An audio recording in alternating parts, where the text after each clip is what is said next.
Now, to help us navigate new CMMC 2.0 requirements, Ms. Stacey Bostjanick, Chief of Implementation and Policy for the DoD.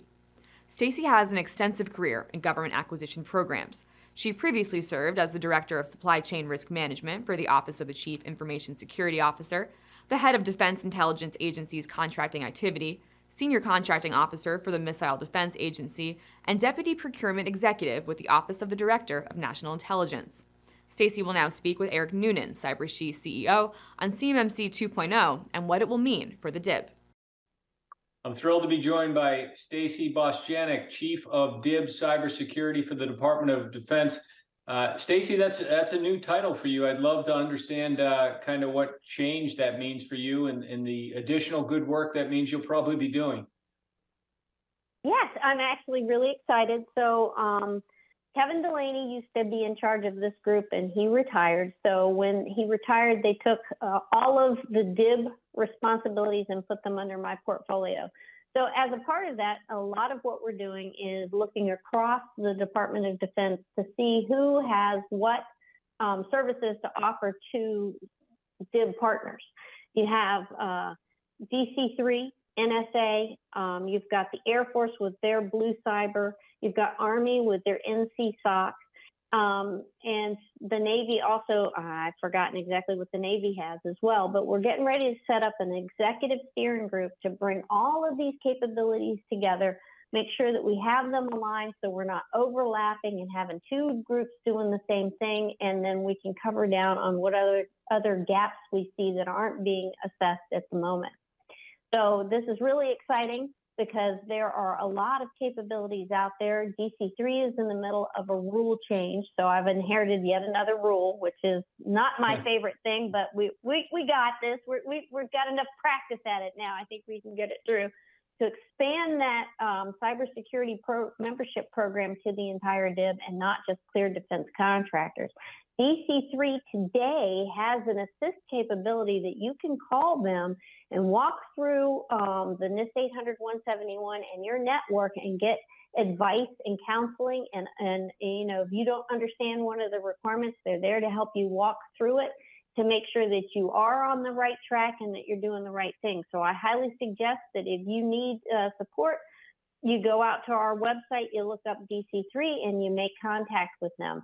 NSA has their Cyber Collaboration Center. They're inviting companies to come in. They're also going to sit down with you and look through your networks. They do a lot of work with protected, secure domain name services. And so they have a whole plan up there. There's a really nice lady up there named Christine Walters that can help you as well. So soon we're going to provide to the DIB a sheet that gives all of the different capabilities and where you go to get help within the Department of Defense. And also you can understand that DISA has free services as well for companies to help them try to come up to speed with cybersecurity. And the department also has Project Spectrum. Project Spectrum is a contract that we put in place to help companies get 800-171 compliant.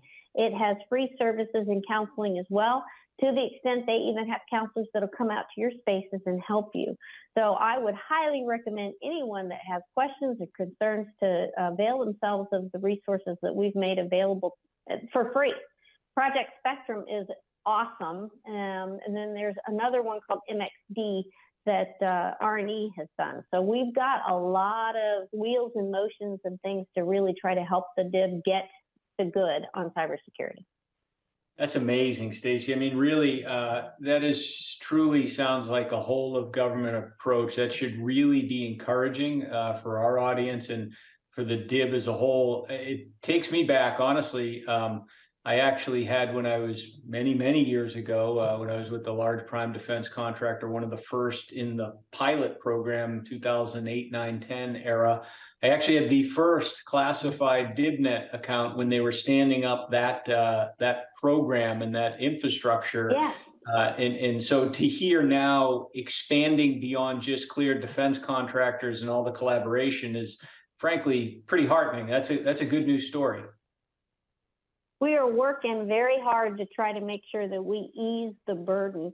And, it's funny because it wasn't until CMMC rolled out that people started to express their concern about being able to implement.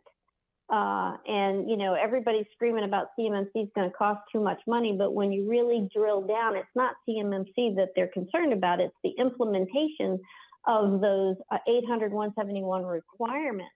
And, now that we're coming and checking companies' homework, that, how you doing? Have you done the compliance that you've signed up for in the 7012 clause?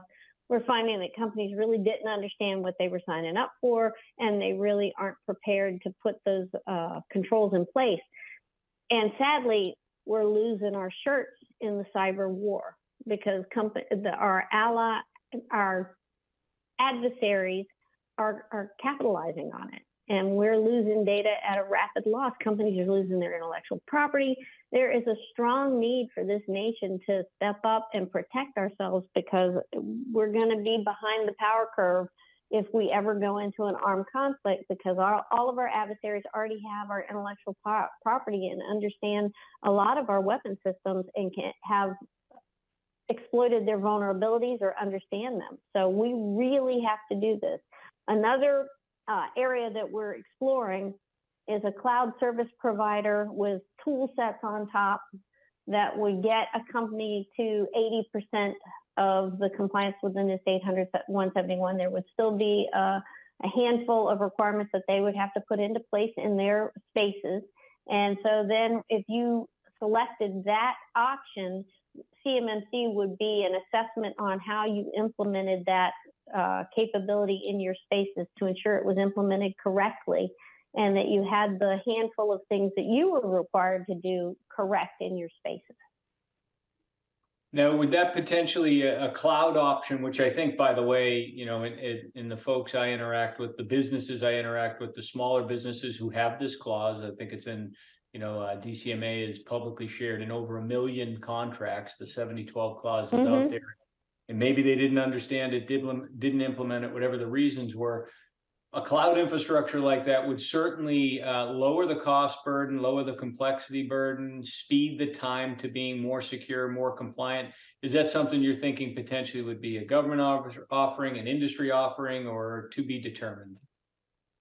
So hopefully it will be a low-cost industry offering. Undoubtedly, if the federal government provided the environment, then there's all kinds of liability and issues there that we would have difficulty with. Plus the fact, I think, we still want to give companies the latitude to make the choice of how they want to go. And so what we've seen to date is Amazon, Microsoft, Google have all stepped up and started working to put some kind of tools out there for the market. And, they keep I was at a dinner and a couple of them asked me, they said, well, Stacey, what's low cost? And sadly, I kind of tongue in cheek, I said, I don't know, $50. And they were like, what? Right? But something per seat that a company could afford, right? An environment that, those who would come in contact with that controlled unclassified information would have to have a seat license, but something that's not going to break the bank for the small and medium companies. But also, we don't want Amazon, Google, and Microsoft to go bankrupt either. They need to be able to maintain a business and make a profit as well. So we've got to find that happy medium. I think there's going to be some pilots that we're going to be working on in the department to kind of explore this to see what right looks like. So hopefully we can get there. And, we're also looking at the potential for tax incentives for companies to get their cybersecurity right and get, to good. So all more to follow, a lot of work to go. Things like tax incentives are not going to hit anytime soon. We'll probably see the tools through the cloud service providers a lot sooner than we would a tax incentive, because the bureaucracy you've got to go through it. That's probably as bad as rulemaking. Well, they'll probably give you that too then, because since you seem to be so good at getting big things done, But I think, all this stuff obviously is hard. And, I love the saying, nothing simple is ever easy, but the progress, honestly, that's been made over the last decade, and then really with CMMC being the real accelerant over the last few years, it's incredible. Even to be having a conversation around potential tax incentives, lower cost cloud-based tools. I mean, these were things that 5, 6 years ago weren't even being talked about publicly. So I'm incredibly encouraged. You and your team have made tremendous progress against the backdrop of constant change, political change, administration changes, rule changes, all kinds of change. And you've had some big wins. I mean, what do you think has been your biggest win so far, if you had to pick one? Oh, well, and so, it's hard to say it feels like a win, but we were able to get that rule text written and into coordination in the shortest time possible. When we go to the subject matter experts on rulemaking, they're all wildly impressed with how detailed we put together this rule. And they have said this is the most complex rule we've ever seen and the best written rule. And I have to say, I have to give a shout out to my team, because for a long time, we have been a very small team. And so Buddy Dees, Diane Knight, Carrie Cardwell, Sydney McCurdy, and Dana Mason are the rock stars of this program. That team has pulled together, and they have knocked down the barriers that have been, I often tell Mr. McEwen, I said, I feel like we're running track and people are throwing barrels in front of us to hurdle as we go, because it always seems like we make a little progress, hit a roadblock, and have to figure out a way around it. Another big success, I think, is the joint surveillance program that DCMA has embraced. They came up with a way to continue to have the third-party assessments, or to allow third-party assessments to begin and be utilized to get the bid to cybersecurity while the rule is going through the rulemaking process. So today, if a company feels that they're ready to get assessed, they reach out to their C3PAO, they negotiate their deal, they negotiate the environment, the boundaries, everything with that C3PAO. The C3PAO goes back through the CMMC accreditation body and gets registered with the DCMA DIBCAC to do a joint surveillance audit. And the way that looks is we've had 3 that have been very successful to date.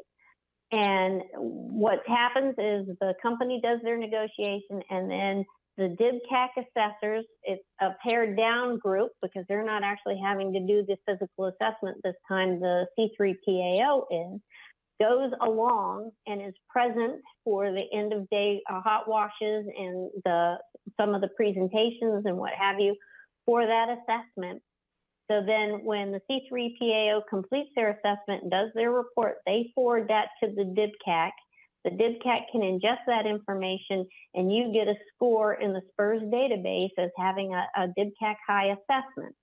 If, cross your fingers, hold your breath, say a few Hail Marys, nothing changes in the rulemaking process, then we will be allowed for any of those companies that have completed their 110, it would be converted to a CMMC level 2 certification once the rule rolls out, and it'll be good for 3 years after that.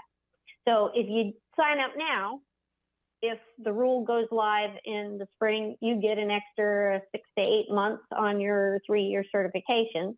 If it doesn't get an interim rule and comes out the next year, you get a year and 6 months extra on your certification before you'd have to go through it again. Now, that's all predicated on that company doing the annual affirmation in SPURS to say, I'm still compliant, I'm still on top of my network and my boundaries and my infrastructure, and we're still good. So those are the 2 biggest things that I'm excited about that I think this team has accomplished. It's an amazing incentive for companies to lean into the requirements. I mean, if the fact that, it's already, the clause is already in your contract, but if that's not enough, just the incentive of kind of the potential for extra time on your certification is a wonderful incentive. The other thing that I think it demonstrates clearly, if anybody is still doubting it, is the fact that CMMC is real. It's happening, and you've got this joint surveillance program and all this other activity, but there's a real ecosystem that is thriving, growing, and meeting, I think, the needs of the department, the need of the Americans, frankly, from a national security perspective. And this train truly has left the station, but still, and I'm sure you know this, there are companies out there who aren't bought in yet, and they're not sure if they have to do this yet. And this being NIST 800-171, the 110 controls. And so from their perspective, I've heard many say that, we don't yet have to do this. I'm not sure when it's going to show up in a contract. I was tracking CMMC 1.0. I'm not sure where I am with CMMC 2.0. What would you say to those companies who are still kind of on the fence and saying, I don't know if I have to do this yet? Well, so I'd say you're fooling yourself, right? Because if you look at the most recent events, DHS, HHS, TSA, right? All of those different areas are starting to implement cybersecurity. Now, one of the things that our office is doing is trying to make sure we collaborate with those other departments as they go into a similar scenario. Now, DHS has said they're going to start out adopting the self-assessment like we did with the 7012 clause. I hope it works better for them than it did for us. But I would also say that we have similar contractors, both that support both DHS and DoD. And so if you look at it, DHS will be able to benefit from the CMMC program, because when they see a company that says, hey, I'm already CMMC level 2 certified, they don't have to worry. So, it's coming across the entire federal government. It's not something that I would rest on my laurels for, and because I think the standards and requirements are only going to increase from here, because, as we've always said that CMMC is not going to be a static, or the NIST 800-171 is not going to be a static model, right? Because as soon as I figure out that, they've put this safeguard in place, I can't hack them that way anymore, I'm going to go look for another way. And we're going to have to pivot and change to be able to continuously protect ourselves.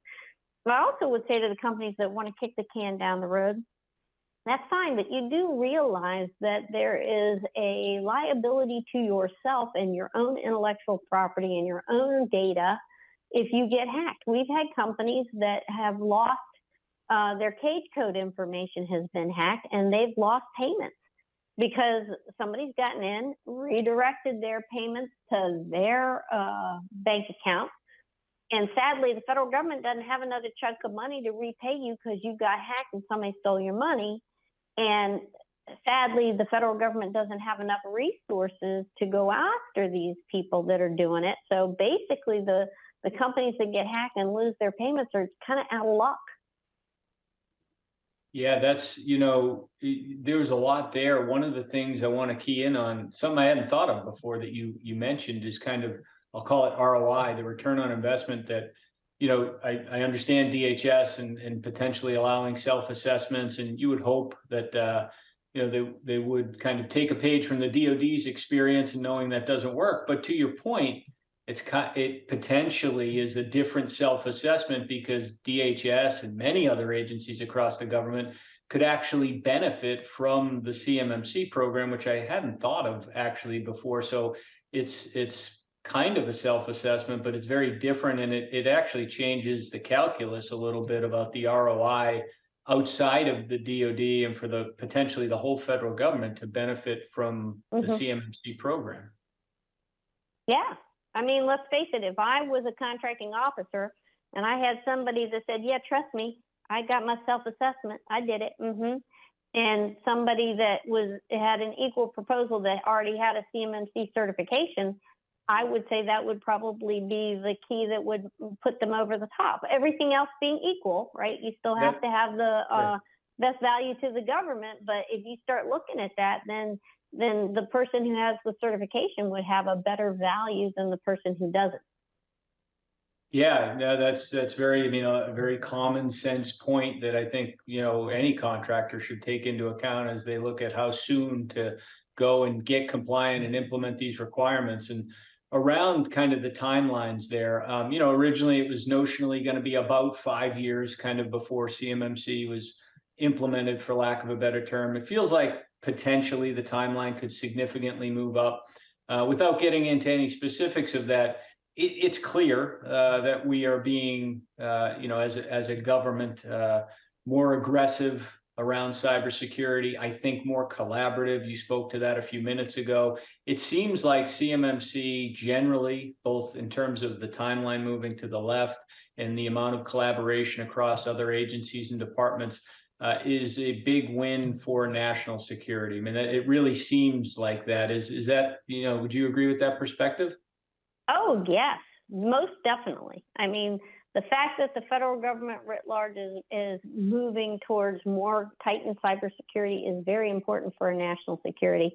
And, the one thing that I've said publicly is, there is in my heart a hope that CMMC will take on a life of its own, and it won't necessarily have to be a federal government thing or a DoD thing in the future, that companies will all aspire to meet a certain cyber standard. I mean, even Target or Walmart, right, should endeavor to meet a higher cyber standard, so their customers are assured that their data isn't getting released and lost and stolen by our adversaries or by malicious actors that want to steal our credit card information and, harass us and charge us money. I mean, I think as a nation, it's a smart thing to do. We're moving into a different era in the world, right? And it's a cyber world. And this is where we've got to start protecting ourselves and making sure that we cover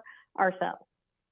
And we've seen a little bit of that. I'm sure you're aware over the last, really, I think it goes back at least 4 or 5 years, where we've seen some states, off the top of my head, I think Utah, Ohio, Connecticut, who have some indemnification, data breach indemnification laws in place to say, look, if you're compliant with NIST 800-171 and they list other standards as well, there's an opportunity to have some level of indemnification. So I think that's another win, actually, that I never hear talked about. Yeah, cyber insurance, I think, is going to be the next big thing that people are going to have to get. And I think that's what we have to have our eye on the ball. We need to protect ourselves, right? Either that or we're going to be overtaken and we're going to lose our position in the world. And I don't want that to happen. I like being number one. Yeah, no, number one's a good place to be. There's nothing wrong with that. I agree completely. Given how pervasive our networks and connectivity are today, you mentioned kind of commercial companies, outside of the sphere of kind of DoD, although it seems like almost everybody is indirectly somehow part of someone's supply chain.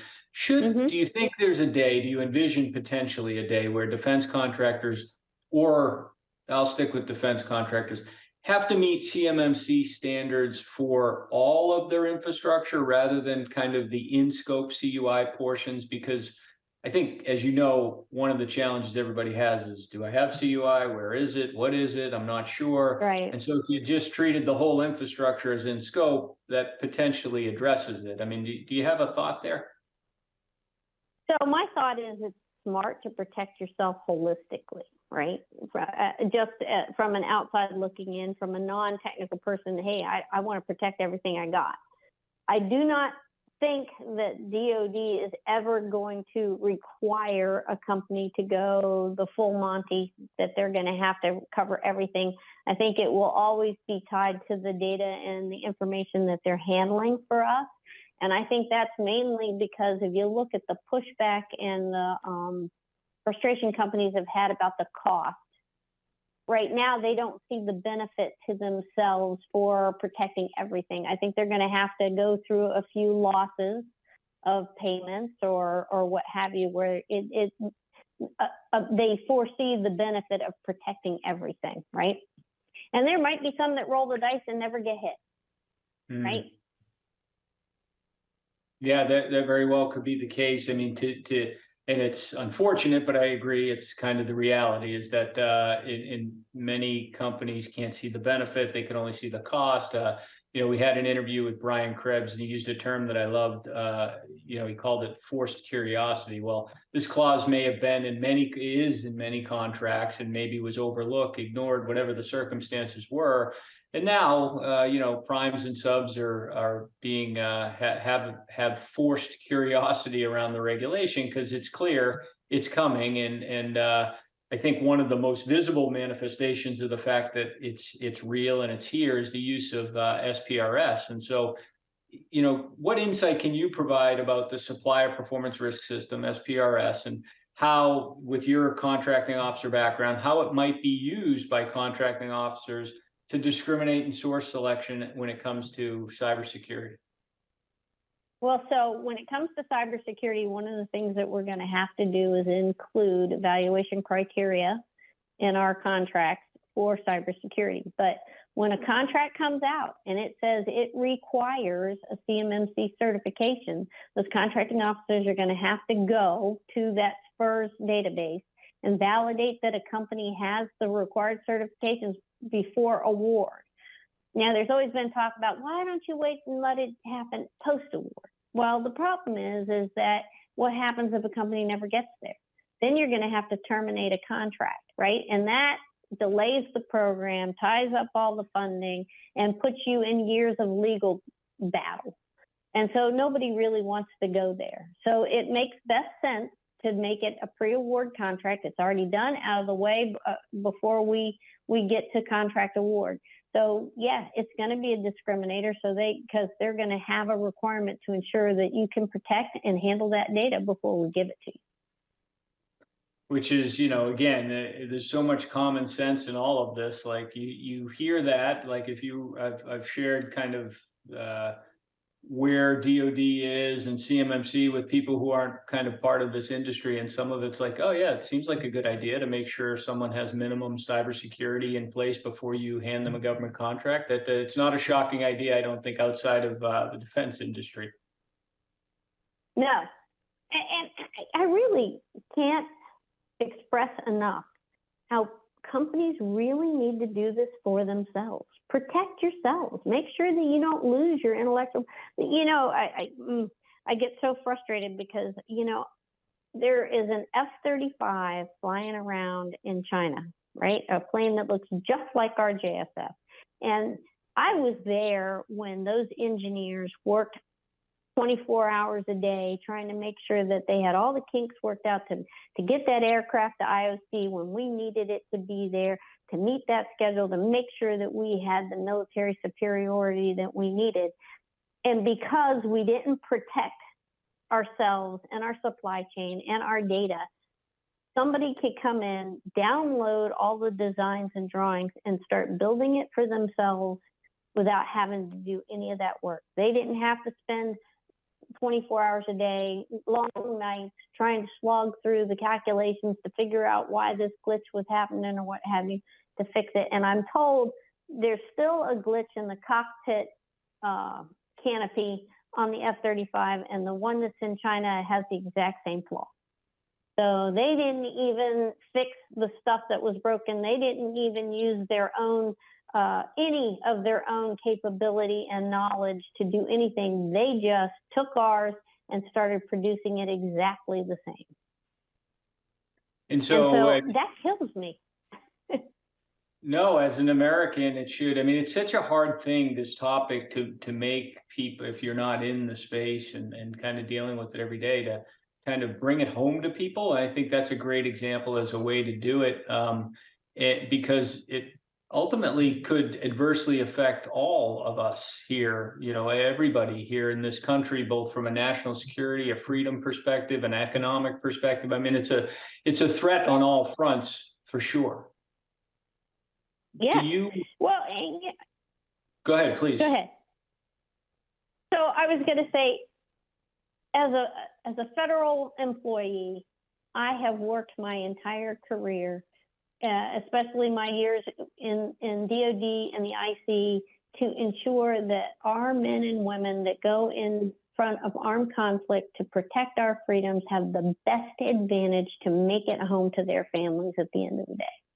And by not protecting this data, by not staying out in front and on top of it, we're eroding that ability. We are eroding their ability to have military superiority and win in an armed conflict. Because now, just like in the JSF example, right, we're man for man. So we've lost that edge. So now it's going to be harder for our men and women in uniform to win because we have equal military capability coming, or weapon systems coming at us from the other side. Yeah, it's a scary thought, and hopefully it will spur some of the audience today to action if they haven't already. And one of the things that I would have thought, actually, because as you know, the defense contractor community is very patriotic, very loyal, wonderful community of individuals and companies. And one of the things that was surprising to me in I'm curious to get your take is, as DCMA and other sources, and we've done our own data surveys independently, have surveyed defense contractors of where are they relative to compliance as measured by their SPRS scores, how bad those scores were, how many often case they were negative, and in some cases they just threw a score into spurs. Any surprise, or what was your reaction as you now for years have kind of seen this data roll in to say that, as we covered earlier, self-assessment hasn't worked? I mean, were you surprised by that as that kind of data started to be collected and assembled and shared? Well, so I think when we originally looked and found out that people weren't doing what they were supposed to, and we had to come out with a way to validate it, I was shocked. As time has progressed, I think there are things that it shocked me? Probably not, but there are things that I find interesting, right? So there was recently, we started making sure everybody started putting their own self-assessments in spurs, right? So before they just said, hey, I did my self-assessment, I'm good. And they didn't have to report anything in spurs. Now they're reporting things in spurs, and we're starting to look at the scores. And the DIBCAC team has been calling people and kind of going, okay, is this exactly what you're doing? And having a conversation. And so there was a company, I don't know the name of the company, but they put in that they were 110. And then when they heard people were calling and going to go over it with you, or you might have DCMA, DIBCAC come out and do an assessment, they went in and took a different tact, right? They went in and actually paid attention to what they were doing, and their score went from a 110 to like a negative 140. So, of course, that makes the DCMA team kind of go, wouldn't mind going out and talking to them to see what it is that happened that caused that huge swing from 110 to 140. What is it? Negative 140. What is it that you saw? What is it that you thought you were doing when you gave yourself a 110? Was that really a true assessment, or did you just go in and say, yep, down the path to get something in there? And then when you thought somebody was going to call you on it, you went back and got honest. And when you were honest, are you really that bad? or were you overly harsh this time? So those are the kinds of quizzical things that we need to get to the bottom of, because I think companies are grappling. We need them to be honest. We need to understand what the risk is. It's not to say that they won't get a contract award. There might be a program manager that's willing to accept the risk and move forward. But, we need, until CMMC hits, but we need to be aware so we know what steps to take to at least try to protect ourselves. There's a great point in there, I think, that you made, is the fact that the scoring and the actual submission into SPRS, I mean, you're going into a government database and attesting directly as to where you are. So one, you've taken the contract, you have the clause in the contract, now you're going into SPRS. So, there is, aside just from it's the right thing to do in terms of being honest and assessing yourself and providing that information, there's a significant risk, I would suspect, to a contractor who isn't, kind of forthright and honest and treats that with, the importance that it should have. Exactly. Well, there is that little thing called the False Claims Act, right? And I think DOJ came out and said they were going to start trying to enforce that more, where previously they didn't have the resources to dedicate. They said they were going to up their game on that. So yeah, there's that potential, right? When you sign that up and you fill it out, you're stating that you're doing it to the best of your abilities and your knowledge, and that you're being honest and forthright. So, and some of those requirements, it's pretty easy to know the right answer, right? You know whether or not you have a policy recorded and written. You know whether or not you do training. You know whether or not you have the multi-factor authentication or the logs at the front desk, and that your data center is secure, those kinds of things. So I encourage everyone to sit down, take the time, don't just click the box to get through it, and dedicate some brain power to where you are in your network and your capabilities, and answer it to the best of your capability, right? And if you have a question, if something stumps you and you're like, oh, I don't know how to answer that, get in touch with Project Spectrum, get in touch with DC3, use the capabilities that are out there that are available to you to help you get through it, and don't wait. Move today, get there and get in line and get your stuff done, because waiting's not going to help you. It's just going to make you be the one vulnerable sitting duck. When everybody else has already got their cybersecurity things in place, you'll be the easy target because you haven't done anything. And so our adversaries will turn to you as the weak link and the conduit into the program.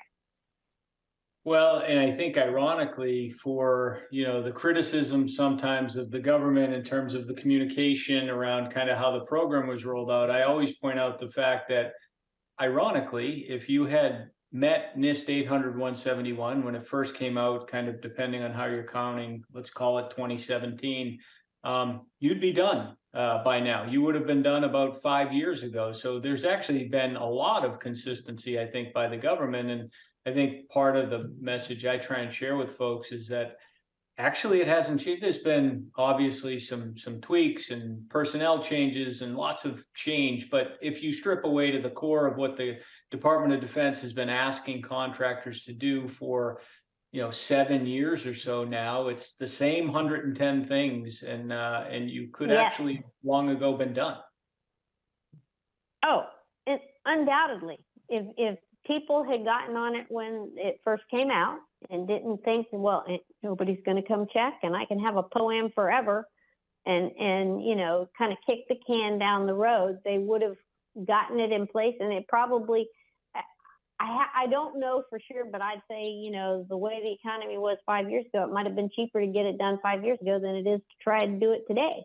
The longer you wait, the more expensive it gets. And you need to move and get it done.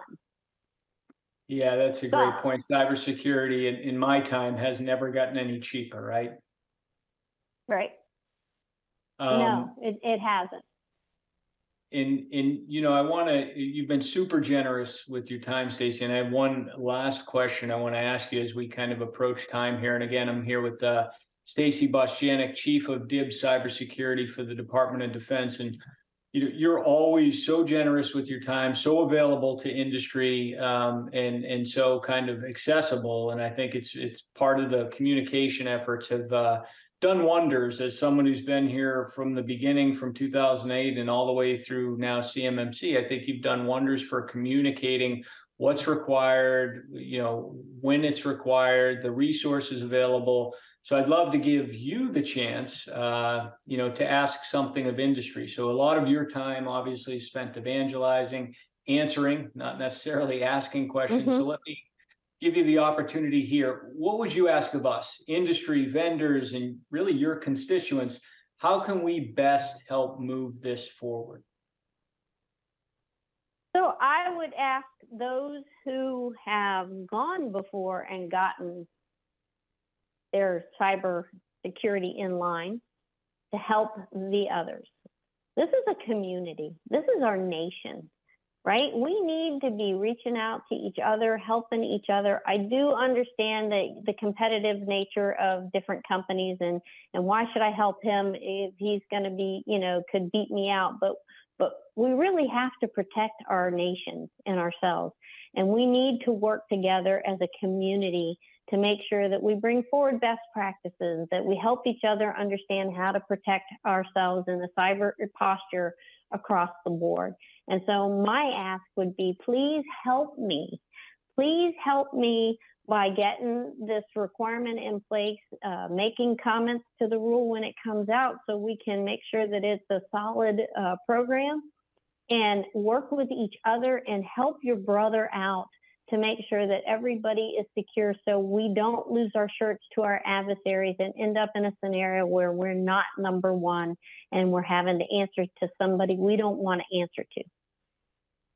Yeah, that's a scary thought. And I think that kind of teamwork is what it's going to take. I think that more and more, you started this session talking about the collaboration, the whole of government approach, that is now in part some of your remit as chief of DIB cybersecurity for the Department of Defense. And so I think that ask is a fair ask, and that's the only way we're going to get there. The only way we'll get there is together, the vendors, the contractors, the government in this ultimate, I think, in my lifetime, one of the most successful public-private partnerships that I've seen has really been the DoD and the Defense Industrial Base. Really never gets the true credit that I think it deserves and how the program's evolved over the last 15 years or so. And it's I think, again, the ultimate public-private partnership. So I think you're asking for that collaboration. I think will be answered wholeheartedly. So that's wonderful. And Stacey, I want to thank you again for your generous time today. Oh, anytime. You know that. We live to be able to be public servants. And that's what my job is to be here for industry and make this work. So anything I can do to help, just let me know. Thank you so much again, Stacey Bostjanick, Chief of DIB Cybersecurity for the Department of Defense. Thanks so much. Thank you. Thank you, Eric and Stacey, for that informative session. Understanding what lies ahead for contractors with CMMC 2.0 helps the DIB prepare by taking the necessary steps towards compliance.